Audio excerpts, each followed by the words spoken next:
Welcome to Nursing Life 101, the most important nursing class you never got to take in nursing school.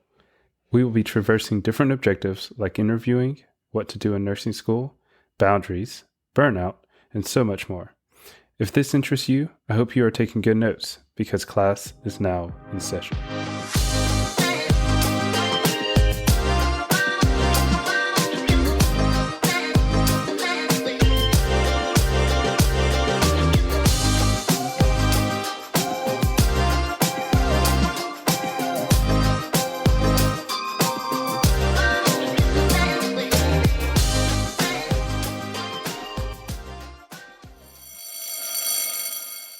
Hello, and welcome to Nursing Life 101. We're so excited to have you here with us as we dive into the world of nursing, sharing our experiences, insights, and a little bit of fun along the way. I'm Christopher, and I couldn't be happier to introduce my co-host. I'm Colby. Together, we'll be bringing you real stories, practical tips, and discussions about all things nursing. Whether you're a fellow nurse or just curious about life behind scrubs, we're thrilled to have you join us.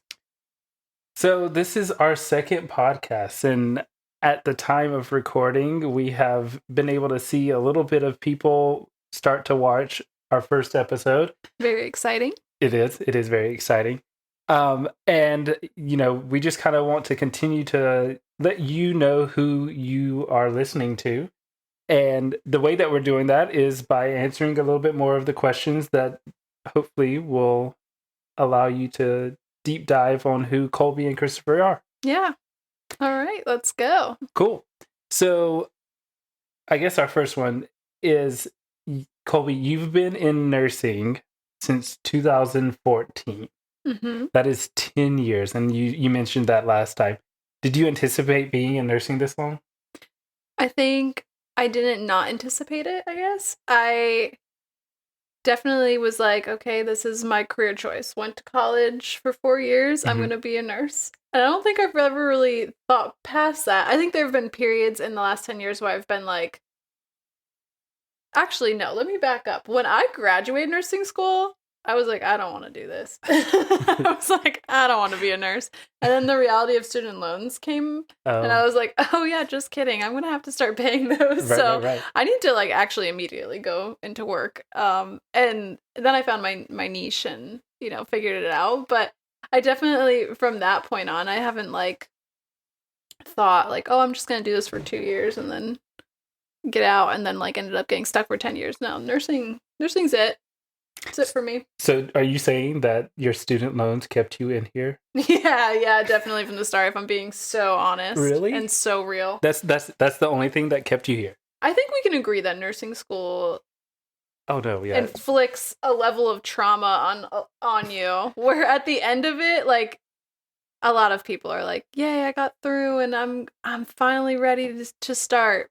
But I think there's also a very real reality where some people are like, that just rocked my world so hard for however many years you're in school. And I don't know if I want to do this. I don't know. I'm going to sit back for a minute and think about this. I mean, it took all of 2 seconds for me to be like, oh yeah, student loans. Yeah. Well, I mean, you talk about me and me having my books, and you're like, I'm looking at them right now. And his nursing school books. Yes. To just make sure everyone knows what we're talking about. Yeah, I'm looking at clinically oriented anatomy, physical examination, and history taking. They are nursing books.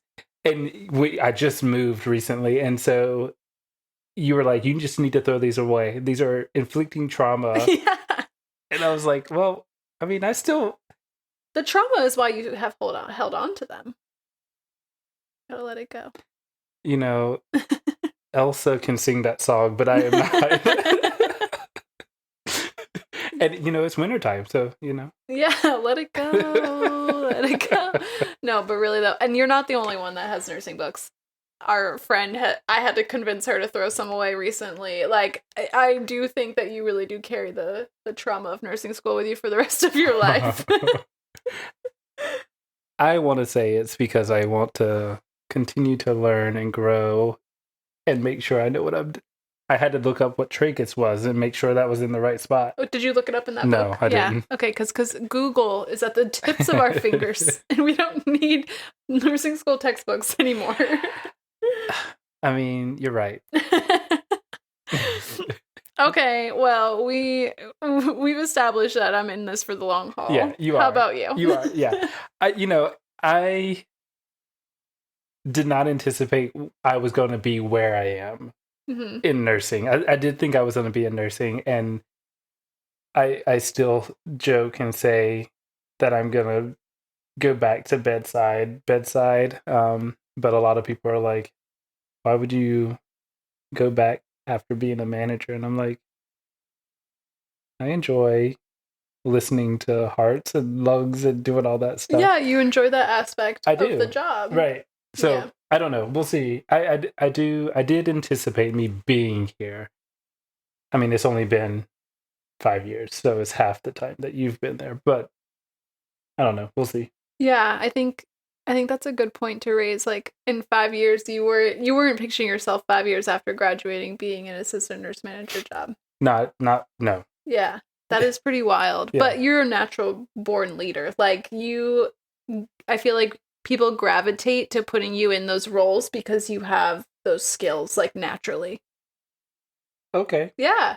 So I mean, it makes sense to me when you were considering it. I mean, I feel like you weren't really considering it, but then you had this whole outline for what a good assistant nurse manager would be, and I was like, Christopher, why don't you apply? Well, then, yeah, like you challenged me, and then one of the nurses on the floor also challenged me, and I was like, okay, maybe. And he did it, and he got it. Yeah, it was, and he's been killing it. So, well, I guess. Well, thank you. I'm just gonna leave it at that. I'm not even gonna. I'm just gonna stop there. So we made a little snippet about it in the last week's podcast. You were able to kind of delve into different areas in nursing when you were traveling, and you had said that there were 2 that you were like, I'm not going back. I'm not doing it. My 2 specialties that I was like, ugh, don't make me. Right. Okay, so my first one, forever and always. And it's kind of funny that I said like, oh, I actually really enjoyed the ED because both of these things you're going to see in the ED frequently, especially in like a level 1 trauma center. Neuro/stroke specifically. Okay. And it's like in the ED setting, fun, exciting. Yeah. Ooh, there's a stroke. Let's get into action. Right. It's like the immediate like immediate like long-term care that you're giving either in ICU or an acute care setting. It just, one, it's heartbreaking to see somebody like with these new deficits, but 2, it's also like to be so real, incredibly frustrating sometimes to like care for these patients. And the other specialty, and they kind of go hand in hand, the reason why I don't really enjoy taking care of these patients or this patients in the specialty is like trauma, but not like broken bones and that kind of stuff. That's not what bothers me. It's like the traumatic brain injury. Again, it could be incredibly devastating, like emotionally, to take care of these patients. And I can see why the people who do work in these specialties, they probably find it incredibly rewarding. But the amount of like, I don't even know the amount of like of anguish that I've gone through when I'm taking care of these people. It's just not for me. Like the communicating with them, with TBIs. I mean, you get short-term memory loss. Same thing with strokes. I mean, like those injuries to the brain.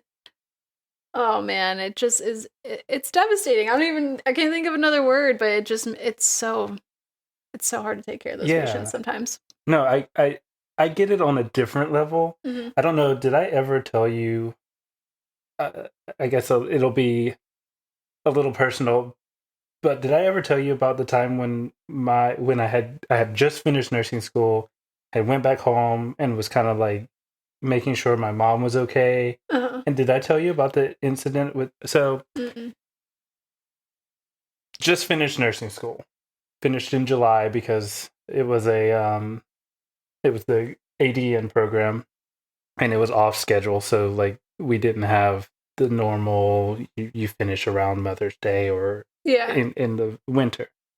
And I had gone and was doing stuff and my mom had it was battling breast cancer at the time. And so it was, we went and did some vacations and we came back, and I was doing some home health stuff at the time back in my hometown, and my mom was having some issues in terms of like just having bowel movement. Mm-hmm. And so she had gotten like a tea that was supposed to help with, I don't even remember what the tea was, but but she was concerned. She didn't want to like lay in bed. Yeah. She was like, I'm just going to sleep on the couch, and I can get up and go if I need to. And so she went to bed, and I went to bed, and so I went to sleep and woke up the next morning, and I go up to the living room. I was like, "Hey, Mom, how'd you sleep? Like, did you go to the bathroom?" My mom said nothing. Oh, God. And I'm like, Mom? That's weird. I was like, Mom, are you okay? And I don't know my left from my right hand at the moment, because I'm like, this is my mom. Nursing school out the window. I'm freaking out. My mom's not saying anything. Yeah. And I mean, you could tell she was like trying to say something, but it was just like gurgle or just not enough. And I was like, oh my God. And so I took the covers off of her, and she had peed. And I was like, yeah. Oh my God. And so, I mean, it was insane. And so, long story short, I called 911, my dad also helped, and my brother, they also helped, but we called 911, got to the ER, and then my mom started to actually talk. And please, when I say this, I'm not making fun of anyone when I'm saying this, but it sounded so slow and exaggerated, and it was not my mom's voice. Yeah. And it was just so weird hearing that. And I was like, oh my God, what is going on? And ultimately, we weren't able to figure out if she had a stroke or not, because the last time of normalcy was 8:00 that night, right? Yeah, like it was just so you didn't far. See her to the next morning. Right. Yeah. And so, but it just took a while. But she got to the point where she was able to talk again normal, but after that it wasn't really the same. It was a very interesting. So like I would not want that. Yeah. Because that was just too close to home. Yeah. No, I definitely could see that. Yeah, for me, I've never had a personal experience with it. It's just I don't know. I just can't do it. It's like, on the one side, it's devastating to see the family. It's devastating to see your patient trying to communicate, like learn how to use their body in different ways to make it work for them, depending like if they have any usage of any limbs. And then there's also like there's also that aspect where taking care of these patients is also just incredibly challenging, in the sense of like when you have these brain tissue issues, like doing the education, and the patients can have like memory loss, or just like a complete like inability to understand like the direction or education that's being given to them. And a lot of times they could be confused, and high fall risks now. Yeah. Getting out of the bed, and it's very common in that specialty. Yeah.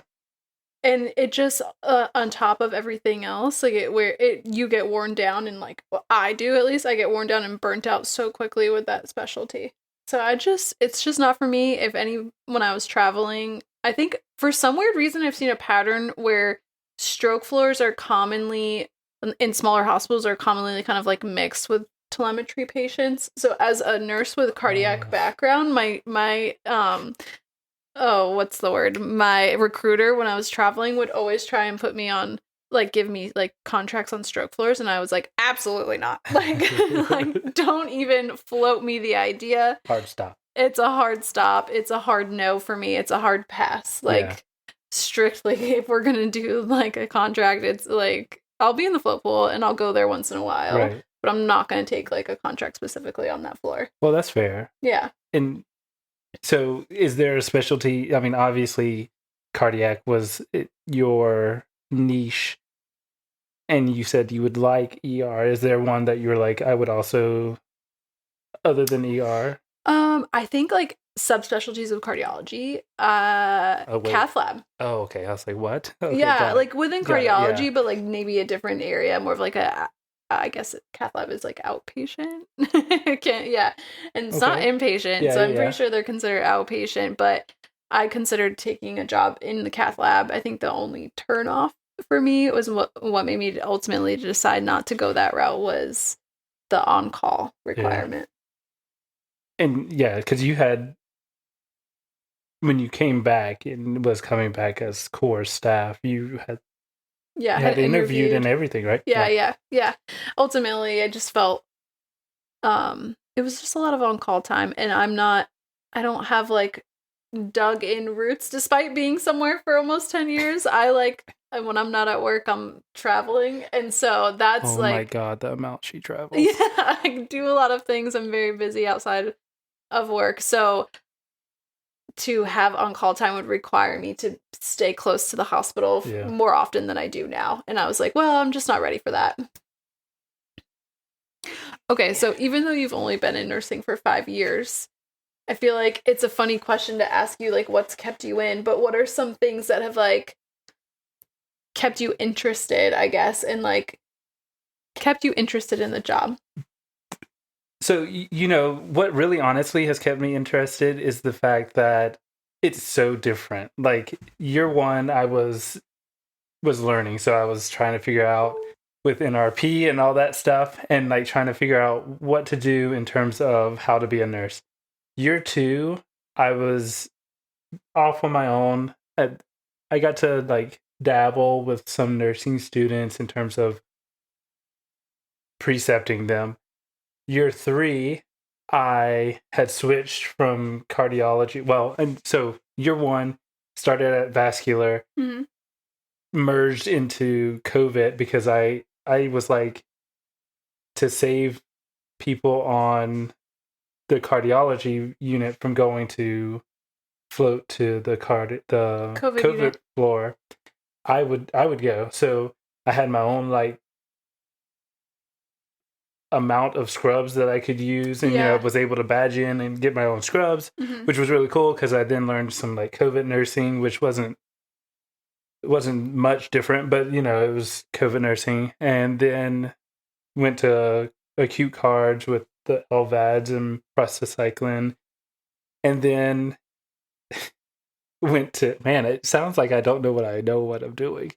I went to transplant. Yeah. Year three, I went into transplant, and then you've done a lot in a small amount of time. It's insane. Yeah. Because year 3.5, 4, I started the drip bar. Yeah. And then year 5, I'm in management now. Yeah. In both places, which is weird. So I think that's pretty much what's kind of kept me interested, is the fact that it's just so different. Like you keep the ball rolling. Yeah. You've done you've like touched on quite a few different aspects of nursing. That'll definitely keep, I think if you have ADHD, it's a great job for you. No, I'm not saying that you do, but I'm not saying that you do, but if you do, appreciate it. Out in the world, other people listening, it might be a great choice if you get. No, that's not true. But if you get bored easily, or if you I don't know. I mean, yeah, there's just so many options. There are just a lot of options. Yeah. So also, it's good to know. It's good to say, like, if you're a new grad and you start off in your first job and you're like, I don't like this, you don't have to stay. Yeah. Like, try something different. Right. There's just so much. And you can, so much inpatient. Mm-hmm. Then there's so much outpatient. Mm-hmm. Then there's so much in between. Yeah. I mean, like, I know both of us have done New Year bingo cards. Yes. And I mean, one of them, which I have not started, so everybody I have not added this to my plate, but I was wanting to do legal nurse consulting because that's something you can also do too. Yeah. Like, yeah. There's just so much. But yeah, there's an endless supply of nursing jobs possibilities. So that's the word that came to my head first. Oh gosh. And I guess. Okay, go ahead. I guess I will answer the whole like which one I don't want to do, and yeah. Oof. I honestly, I don't know. I don't think there is one. Well, no one wants to go back to COVID nursing, so. Do you know what? Did you like it? Well, here's my for the people that are not nurses when they hear this. I enjoyed COVID nursing because I did not have to see any patient family member. Fair enough. I didn't have to deal with that, because yeah, that's true. There's a fine line between a patient's family member being very helpful and just being in my way. Mm-hmm. And most people don't know what that fine line is. Yeah. And some nurses don't even know what that fine line is. I was gonna say, and last year, unfortunately, my grandpa passed, which but we were at the bedside with her, and I was like, do I say something? Do I stay quiet? And this is like, I mean, the hospital that she was at was also where my aunt worked she works in the ED now, and we were in an ICU, and so like we were trying to be helpful, but also like two RNs in the room were like, this is what we want, like, but also trying not to like step on toes or like be annoying. Like we would just like both look at each other, and then she'd be like, well, what do you think? And I'd be like, whatever you think. And then we'd just look at the doctor and be like, come up with the same idea as us that we're thinking in our head. We're trying to telepathically send it to you. Because we don't want to say what we want. Yeah, but we had a plan in our head. Yeah, I mean, I honestly, I hated the fact that people died and everything, but I did appreciate that part of COVID nursing. Yeah. So I do not want to go back to it if it meant people dying like that. Mm-hmm. So yeah, COVID nursing now. I also am not the biggest fan of anything that deals with saliva. Oh yeah. Ooh, trachs. Ooh. But see, I love me suctioning a trach. You could do a suctioning a trach. I could do a suction a trach because it comes out of a different place. It's just saliva straight out of the mouth. The mouth, yeah. So where are you seeing that a lot? Where's that concentrated at? I guess babies. Oh, okay. So you're like, don't want to. No, thank you. Please don't. No, I don't need you to drool on me.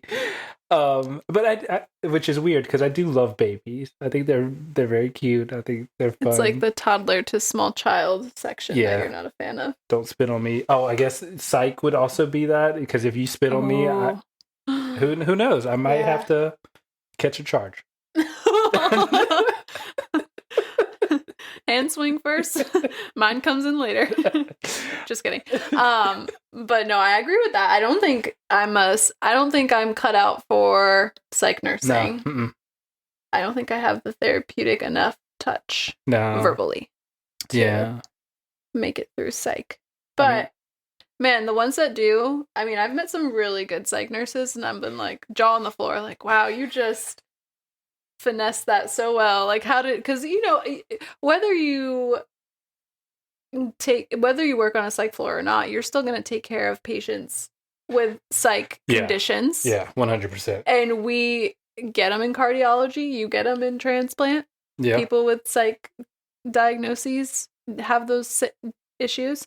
And we have something in our facility that's called a BERT call, or a behavioral emergency response team. And so when you have, and this isn't just for psych patients, this could be anybody acting up, being crazy, where we feel like things are escalating to the point where like we could get hurt. Yeah, like where staff could get hurt or the patient can hurt themselves, and like security comes.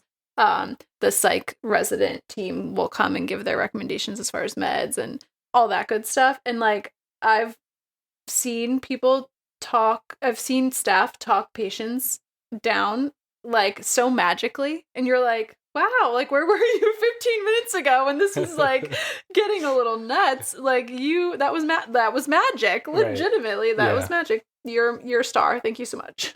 Good job. Good job. Well, and, also, it's just because you also work with the workplace violence, right? Yeah. So, like, it's important for us as nurses to know that we do not have to take the abuse of people.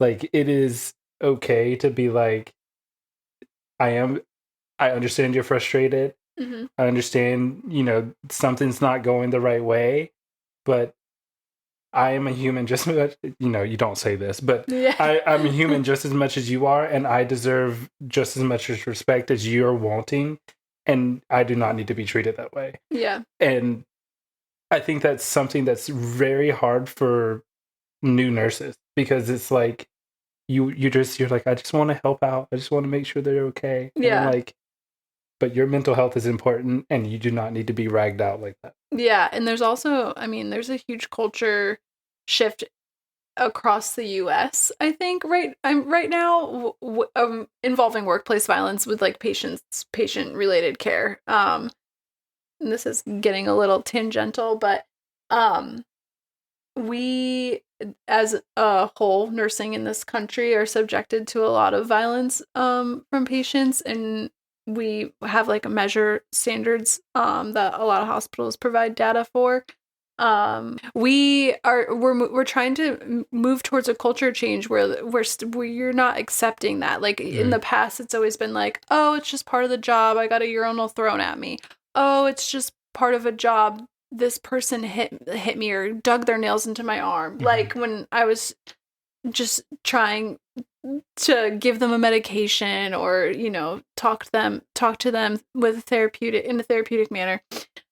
It's not part of our job, is basically what I'm getting at. Right. Is that what Christopher is saying? Like, we do not need to accept that behavior. And in fact, when people do those sorts of things, like, we have the right to press charges on them. And we should in some cases, or in a lot of those cases. But I think we, as a facility, are getting really better about documenting these cases.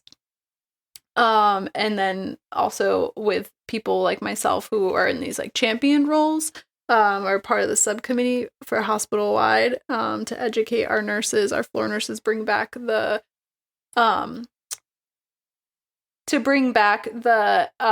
information and education to our staff to empower them. Yeah. 100%. And yeah, I don't want to continue on the tangent, but like, but that it is important. And I think that that tangent was important and something that... Yeah, we could do a whole episode on workplace violence, truthfully. Well, I'll let you lead that one because... Season 3. Season 3? Wait.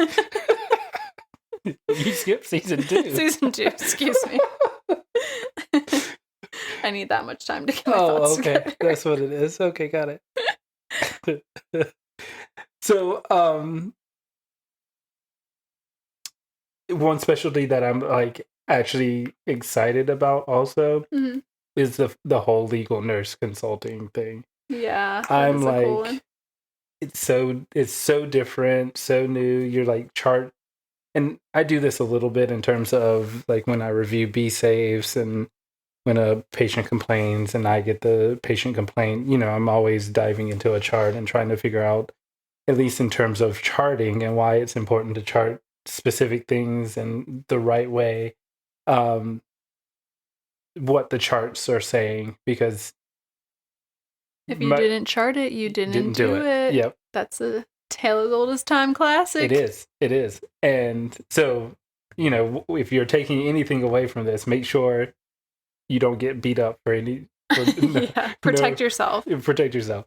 And make sure you're charting. Yeah. Like that's important. So legal nurse consulting kind of allows you to kind of dive into that perspective in terms of like looking at a chart and seeing how that's going. And then sometimes you'll actually sit in court and like testify. Yeah, give like a professional opinion on something. think it's cool because it also gives like your bird's eye view, and also your someone who's educated and a specialist in the field. So you're a nurse, and you are doing that type of charting in your own job. So you're specialist in this field, and you're giving your professional opinion on something that you're removed. You're like an outside eye. It's an interesting take. Yeah. Like, definitely cool. And also pays very well, in case anyone's wondering. It's not like a full time. Like, I'm sure there's people out there that do full time. Yeah. But I think there's a lot of cases that like are like PRN or like an as needed thing. Like a law office will utilize you, which is pretty cool. Yeah, it's neat. Our segment break this time, which is a different one than the last time, is scrub hacks. Scrub hacks. So now it's time for scrub hacks. In this segment, we'll share quick tips, tricks, and little shortcuts that make life in scrubs a bit easier. From time-saving tools to ways to stay organized during the craziest shifts. These are the hacks that help keep us going. Let's dive in and find a few ways to make your day run a little smoother. All right, Christopher, what's your scrub hack today? Well, I know the first thing when I was in nursing was like, how in the world do I give a report? That's a big one when you're starting out. It's interesting because I've now worked on the same unit that Colby's worked on, and now I'm working on a different unit. The way that majority of people on the unit that Colby works for gives report differently than those on mine. They're two different specialties. Right. Do you think that's what plays a part in the difference? I think so. I think also, and I feel free to disagree. I think. Oh boy, here we go. I'm very passionate about report, so wait for me to share. I also think. Did I ever give you a report? Oh my god, if you did, it's been far too long for me to remember. Okay, that's fair. I think it's management styles. Like my manager definitely has she came from ICU. Okay. And so I think that perspective she has kind of makes us have more of a detailed, like, full body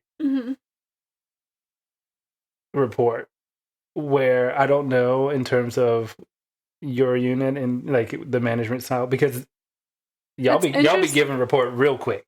Oh yeah, I give report fast and never mind. I give report very quickly. Yes, I give report quick and dirty.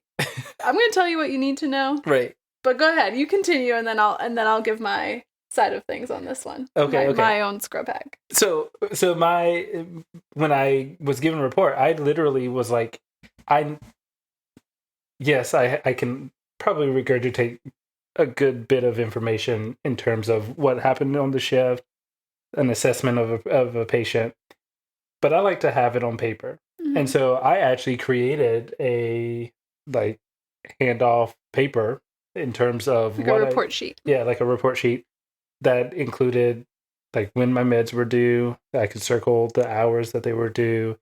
It has been adapted briefly, but like which organ the patient received, their brief medical history, HEENT, all the way down, and also a place where any lines or drains. And I had it where I could put 3 patients on one page.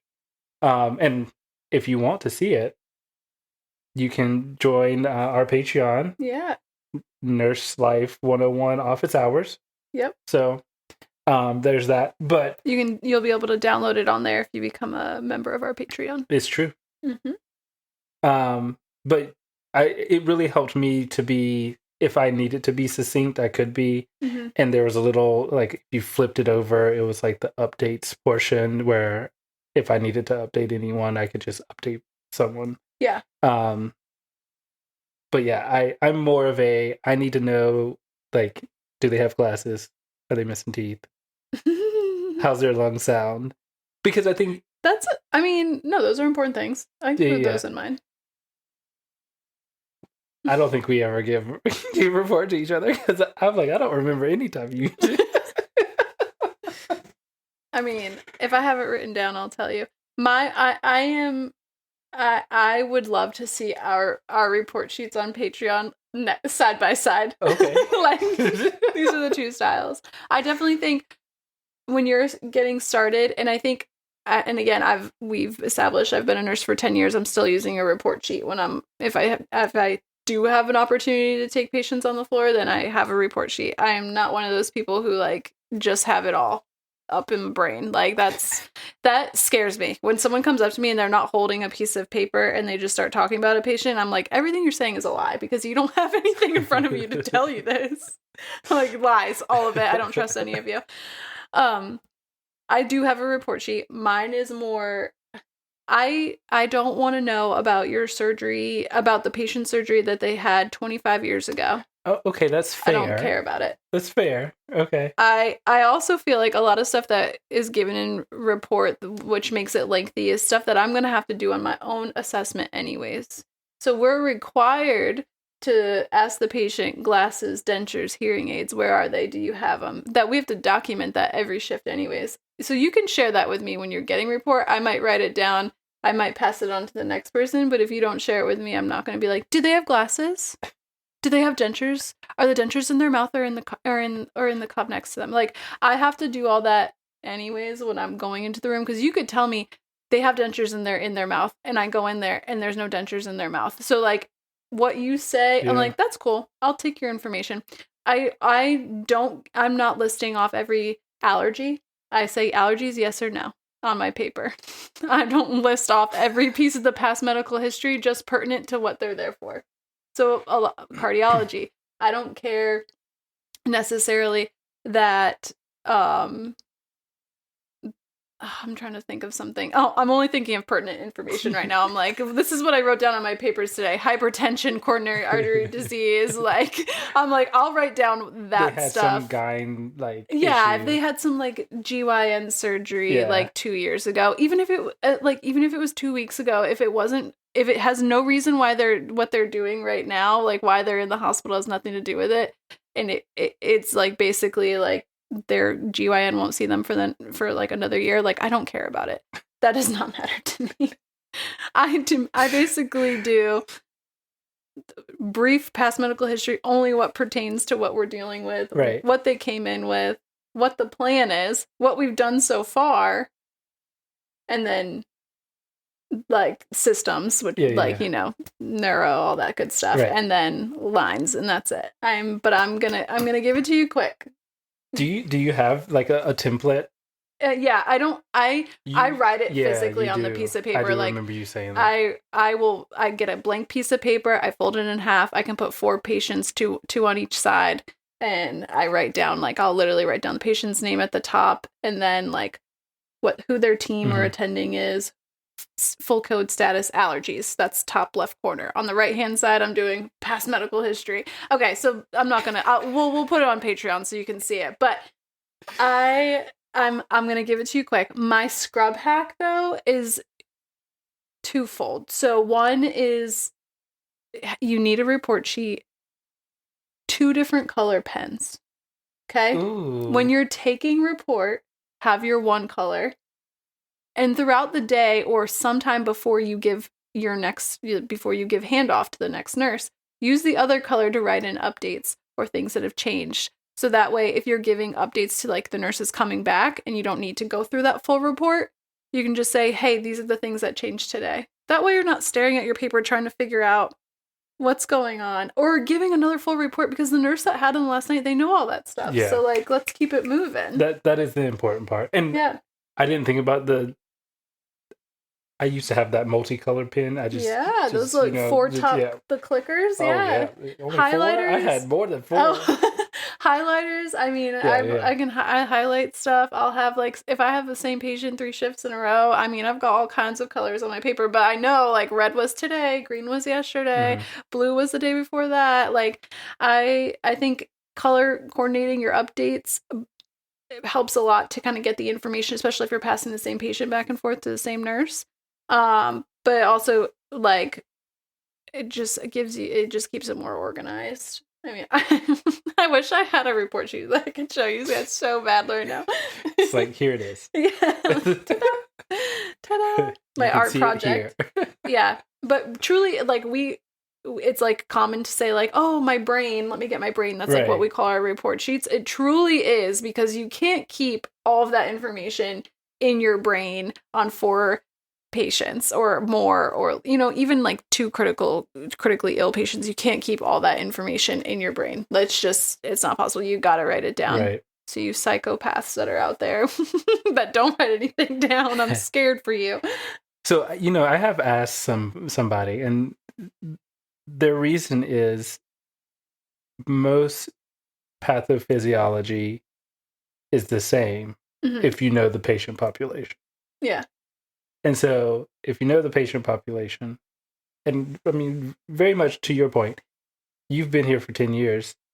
I'm sure if somebody's coming from the cath lab, you can regurgitate anything that you need to know. Yeah. From what's going to come from, like, it's pretty predictable. Rough estimate, right? Mm-hmm. And so that was their, like, caveat, and the reason why they don't actually write anything down is because they're like, the pathophysiology doesn't change. I don't know, though. I mean, there are a lot of similar things, but I still think that's wild. I did find it interesting that you said you think it might have something to do with manager style. I do. Maybe for y'all. Maybe. I don't think it's necessarily, for us, though, because we've had a wide range. We've gone through some managers in my 10 years. But I'm sorry, I'm going to interrupt just for 1 second. Yeah. That is correct. But before the merge, y'all had one for a while, no? Yeah. She was the manager that we had before our 2 units merged together, and we shared a manager. Yes, she had been there for more than 5 years, I think. Mm-hmm. So I think it was that manager that created the culture, in my opinion. Yes. I could semi agree with this, but I'm gonna argue to the point where the turnover also on my floor has changed so much. Like, maybe because the people who are precepting or teaching. I just say, but you still have a core. Yeah, that's true. The people who have precepting have been. Yeah, I see what you're saying. Maybe that's it. Maybe that is it. I'm not saying it's good or bad. I'm just just saying that's what I think. That's okay. That could be it. You might have cracked the nut on that one. No, I don't think I did. But I think I just pissed people off. No, I don't think so at all. Oh God. But it is just different ways of, like, same information is being said. Mm-hmm. Really and truly, it just, there might be less being said in terms of your report than my report. Yeah. And my manager does say, you know, like, she doesn't care about the tooth extraction they had in 2001 if they're here for respiratory failure. Or like, you know, like, it doesn't make any sense. And that's what she teaches also in clinicals, when she's like, I don't want to hear about that. Yeah. It's cool that they had it. Oh yeah. If someone starts listing off like 50 allergies, I said, oh no. I just, yes or no is fine with me, and I'll take a look at my own time. Yeah. The only reason why I say this, do you actually pay attention to some of those? To allergies? Yeah. If the list is really long, I actually will look, because I'm like, okay, what's going on here? Yeah. Like, are these real allergies, or are these like, I can't take that, it gives me a headache. And you're like, okay, that's not an allergy. My left toe itched when I got it. Or I can't take Lasix, which is a diuretic, because it made me pee a lot. And you're like, no, that's the point of it. It's not an allergy. Oh, goodness. Someone needs a little education on that medication. Yeah. But like, it's stuff like that. Usually if the list is really long, there's some fake ones out there. So I'm like, what's going on? It's like, it's okay. You don't have to have LASIX. We'll just give you B-Mix. Yeah, B-Mix is so much better. You'll pee even more. So good luck. Matolzone. Yeah. Darryl. The only reason why I say that is because within the last couple of months, someone had a heparin allergy, mm-hmm. and there was something that they were giving. I can't remember at the present moment. But it had heparin in it? It had heparin in it. And it was like a legit allergy. Oh, like yeah. they had hit. Yeah. Mm-hmm. Which, if you don't know what HIT is, is heparin-induced thrombocytopenia, right? Yes, you nailed it. Oh, man. But essentially, it's just... No, essentially, it's your body's having allergic reaction to heparin. It's just an abnormal or adverse reaction to heparin. I can't remember what it was. I think, not that... What I'm about to say is not that these mistakes don't happen in different style hospitals, but we also work in a teaching hospital. And so when new pharmacists are doing their residency, we have new doctors doing their residency. I feel like we definitely have like an even bigger responsibility to kind of double check those things during certain times of the year, meaning like when these individuals are first starting their career and they're first, learning how to be a pharmacist or learning how to be a doctor. There's a much bigger margin for mistakes to be made, and in that case, meds and that kind of stuff. So it really, the Swiss cheese model that is commonly used, we're definitely we could be like, hey, like this, we're raising our hand at this red flag here.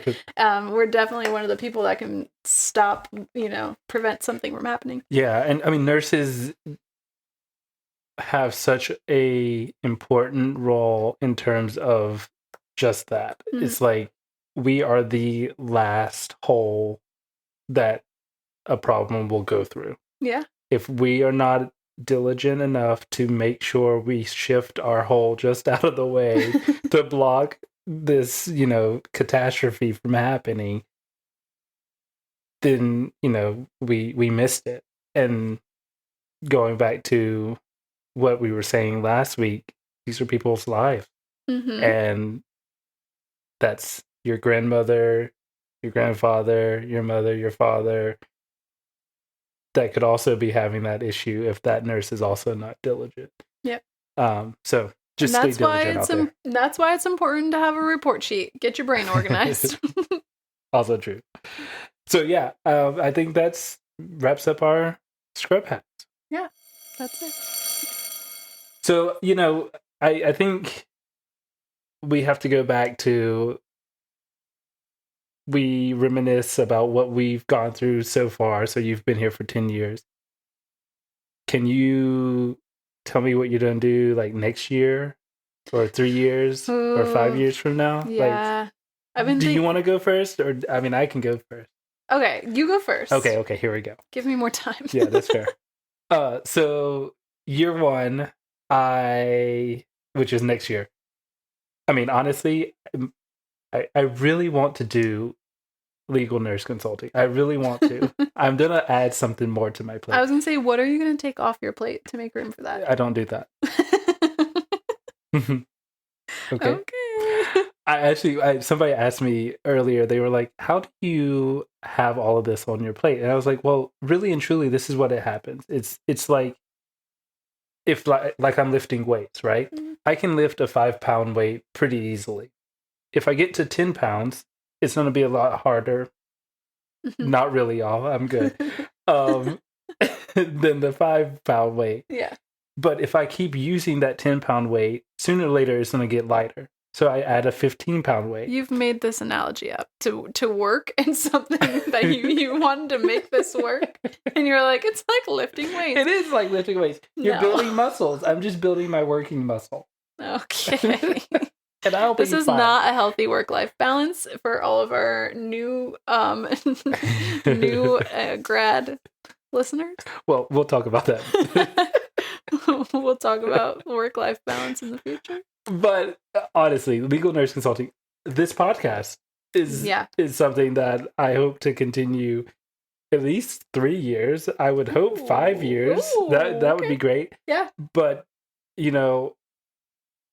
5 years from now, I hope to be in a different place than I am now. Yeah. So either you follow me, or we're gonna have to figure out a remote way to do this. Oh, we could definitely figure it out if needed, but I feel like we're locked in. Me and Christopher, and we are just gonna follow each other everywhere. Oh, and so also 3 years. That will be.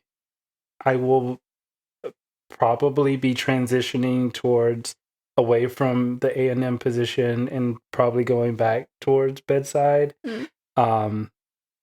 I don't know. I'm manifesting this myself, hoping that it'll actually happen, that I'll be able to like be somewhat of a financial partner in the drip bar, at least the one here in town. And then so I have these huge goals. You have okay, I should have gone first because I'm gonna be like, meh. I have these huge goals. That's awesome. Well, I just want to say, I'm gonna call back from last week again. It's okay for you to be a little on the yeah. After our wins and woes last week. And I want to say your woe was not a mistake on your part. It was just a woe. I misinterpreted the assignment. I was like, dang it. I look like a terrible nurse, and Colby's over here advocating for patients to get their cardiac MRIs on time. Like, that's not fair. I already said mine. I can't take it back. I misinterpreted the assignment. I'll come up with a better one next. That's okay. But yeah, I think that huge mess of 1, 3, 5 years. 5 years I won't be here. Yeah. And I'll probably be back at bedside. Okay. Probably. I don't know. Yeah. Things can happen. Things can change, and they so often do. My 1, 3, 5 plan. Okay, so I'm like laughing in my brain right now because I feel like I used to be really good, like with career-oriented goals, and I changed my mind so many times that that's probably partially why the reason I'm still doing what I'm doing for as long as I have been, because I just keep changing my mind.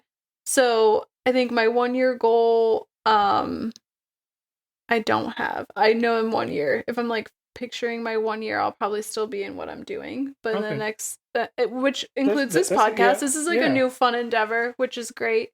I think in 3 years, I want to start looking for my nurse retirement job, or I want to be in it. Oh, dang. Yeah. I was not ready for that one. Yeah, and I have some ideas. Okay. Cardiac rehab. I was like, are you done explaining? Yeah. Cardiac rehab, if you ask me, is my future retirement job. It's just finding the right position, the right job offer. Where that will be, it's wherever Christopher will be. No, I'm kidding. I don't know. I could be anywhere. I always say I'm not married to the area that we live in, and I have lived here for 10 years. I left and came back. So I might be reluctantly married to the area that we live in. I'm not. But I'm also completely open to moving. Like I love traveling, so as we've already discussed earlier. But I want to I'm ready to get away from the bedside on some level. I have a question. Mm-hmm. Why haven't you thought about management? And the reason why, I literally said today, I call Colby for questions where I'm like, I should know this as a manager, but let me call you and ask you, who do I call for dentistry and who I need to transport them to? You don't need to know that for your job. You don't need to know that. It's helpful, sure. It is helpful. It would have made your day a smidge easier, but that's why I wouldn't have had to. They couldn't pay me enough. Okay. Yeah, I'm gonna start with that. That's the main reason they couldn't pay me enough. But truly, to be seen by your staff as a good manager, and to be a good manager, in my opinion, is that there's like no separation of church and state. Like the job is your life. And I say this to you all the time. Like, you have no work-life balance. And we've already established when I'm not at the hospital, I'm not, I mean, which is not completely true. I do have meetings and stuff that I participate outside of, outside of my like core job. But I have a work-life balance. I have boundaries with it. And I just couldn't be the manager I would want, or even the assistant manager that I would want, because I cannot commit that much time to, I think I would lose my mind. I'm not built for it. We talked a little bit last episode about my anxiety and like my need to achieve and like be a, triple gold star player. And I just like, I know that in order for me to feel like I'm all of those things in that role would be too, like, I would lose myself into the job. So that's why I have not pursued that. Okay.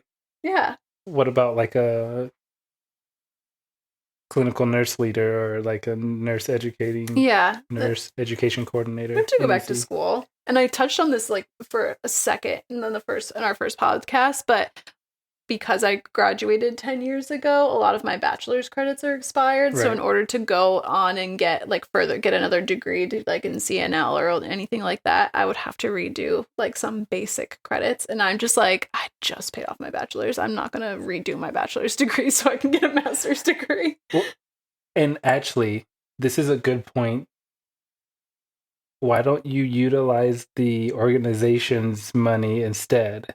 Well, also, just like, it seems like torture. I think I'm still also the trauma of nursing school. I'm like, I don't want to go back. Well, I mean, that's different than. But this is also my money. When I say I like have changed my mind so many times. Yeah. In the like leading up to it, like I changed my mind so many times, so I couldn't commit like to applying and like following through on like a program, because I was like, when I first graduated, I was like, okay, I stumbled into cardiology. Like, this isn't really what I wanted. I think I want to be a peds nurse. And then I was like, I've always been passionate about, and then I was like, no, I couldn't do it. Like, very quickly realized like peds wasn't for me. So I've always been passionate about women's health. So I thought like MP, midwifery. I was like all over the place. Okay, and so that was like my plan for a good few years. But then I was like, oh, well, now I've been in cardiology for 3 years. Like, maybe I need to consider just like staying with that. And then 3 years turned into 4, and then so on and so on. But I'm also recently, I say in the last year, have become interested in like legislation around nursing and that sort of stuff. What's that organization that? Nursing in STEM. Yeah. Yeah. So in an old facility that I worked at back where I grew up, there were nurses that were working on the Nursing is STEM Coalition and trying to get STEM nursing recognized as a STEM like occupation in the U.S. So that more grants and scholarships to people to go to school. We can get international nurses on longer visas, like that kind of stuff. And I just was like so enthralled in it when they were like trying to get people to sign the petition to be presented at Congress. Let me tell you. She sent me an email. I mean, it was an extensive email. I sent the email to the CNO of our facility, to the nursing school director of the dean. The dean. Yeah, sorry, excuse me. The dean. I sent it to the dean. Everybody. I talked about it at our huddles. I sent it to our nursing director. I went wild. I was like so passionate about it. And Did you get anything back? No. Oh, that's so sad. I know. I kind of dropped the ball on like following up on where they're at with that. But I should. I was really. You were. I was totally passionate about it for like a whole month, and then I kind of forgot. And this is what happens to me. I get sidetracked. But honestly, I would love to get more involved in that. Yeah. So in the next 3 years, maybe exploring like getting more involved with legislation around nursing. Okay. Sure. Hey, I mean, more power to you. Or 5 years. Let's go with 5 years. That's my 5-year goal. Dang it. I was like 3 years. We could definitely get it. I would love to go, okay, the ideal life, because I feel like even though when I say like my nurse retirement job in cardiac rehab, like I won't be stimulated enough. No, you won't.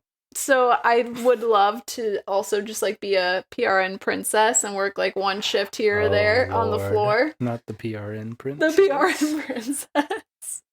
Work one shift on the floor, cardiac rehab, part-time, loosey-goosey hours. And then, like, I don't know, do something like legislation. Do something that's like a passion project that I could also get paid for. Possibly. We'll see. I don't know. That or I just need to start, like, really flexing my IV skills and start working at the drip bar. Yeah, just come to the drip bar. I'm sure we could hire you. It's just a teaching process. You'll be fine. A couple people you'll miss, and that's okay. Can't hit them all. Oh, wow. So yeah, I think overall, like, having a good, at least when I started at the health organization that we work for, they sit you down, at least in my first year, and they were like, this is like the 5-year plan. First year, get yourself normalized. Because we're a magnet hospital, we have to have a certain percentage of bachelor degree or higher nurses. So, in that 5-year plan was also get your bachelor's degree, by year 5, because we signed a contract to do so. And I think that is the reason why, like, I ask people, I'm like, yeah, I know what I'm doing in 5 years. What are you doing? Like, I think it's good to have those goals, and it's good to have those goals even while you're in nursing school. Yeah. And if you want to share those goals and want to be like, hey, just cheer me on, check in, like, we're definitely going to do that. Like, we see each and every one of you as our little brothers and sisters. And, like, encouraging you through these trauma classes and these traumatic experiences of passing out when you're going to go to clinicals, forgetting to do something like PCA skills, that you won't be doing that while you're in nursing school. But, like, these things are traumatic enough, and we're trying to just be that support system to help you get through and continue to push through and show you in a real perspective that someone that's been here for 10 years and someone who's been here for 5 years had 2 different startups and are still in 2 different lanes. Yeah. And we're still at it. Yeah. And if you're a listener with, experience, and you're not a new grad, you're a kindred spirit with me who's having a little bit of trouble of commitment of goals, let me know. Maybe we could cheer each other on, find a path together. Oh, that would be great. Oh, boy. Well, I think that's it. That wraps it up for the day. Yeah. So, class dismissed. That wraps up for today's session of Nursing Life 101. We hope you found some useful takeaways to bring back to the floor. Remember, nursing is a lifelong learning journey, and we're here with you. If you want to connect, find us on Twitter at Nurse Life. That's life with a Y, LYFE 101. Or on Facebook at Nursing Life 101, excuse me. And don't forget to subscribe and share with fellow nurses. Until next time, take care of yourselves and keep making a difference out there. Peace. Peace.